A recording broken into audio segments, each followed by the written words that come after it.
پڑھیں؟ سورہ فاتحہ جو ہے سو سورہ شفا کہا گیا ہے. 1 بار 3 بار 7 بار پڑھ کر، بلکہ بہتر یہ کہ 41 بار پڑھا جائے، 41 ٹائم سورۃ الفاتحہ پڑھ کے پانی پہ دم کر کے رکھ لیں. ہر مریض اس کو پیے، جب کوئی بیماری ہو جائے پیے، اللہ کرے گا تو اس کی برکتیں آپ دیکھ لیں گے. 41 ٹائم پڑھے وہ جو صحیح پڑھ سکتا ہو. پھر ہر صورت کے ساتھ بسم اللہ پڑھنی ہے. پہلے شروع میں اعوذ باللہ من الشیطان الرجیم بھی پڑھنی ہے.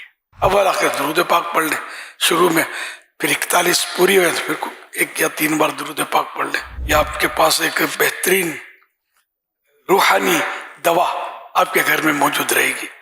دوسرا پانی ملاتے رہیں، اب پیتے رہیں، بچوں کو پلاتے رہیں، بڑوں کو پلاتے رہیں، خود پیتے رہیں. بس صحیح پڑھنا ہے. غلط پڑھیں گے یا حروف غلط ہوں گے تو پھر میں کچھ نہیں کہہ سکتا، نقصان بھی ہو سکتا ہے، معنی بدل جاتے ہیں. بارہا ایسا ہوتا ہے. جو صحیح پڑھ سکتا ہو اس سے پڑھوا لے. اور صحیح سیکھنا بھی ضروری ہے. نماز میں تو سورت نہیں پڑھنی ہے نا. ہر مسلمان کو چاہیے کہ وہ قرآن کریم درست پڑھنا سیکھے.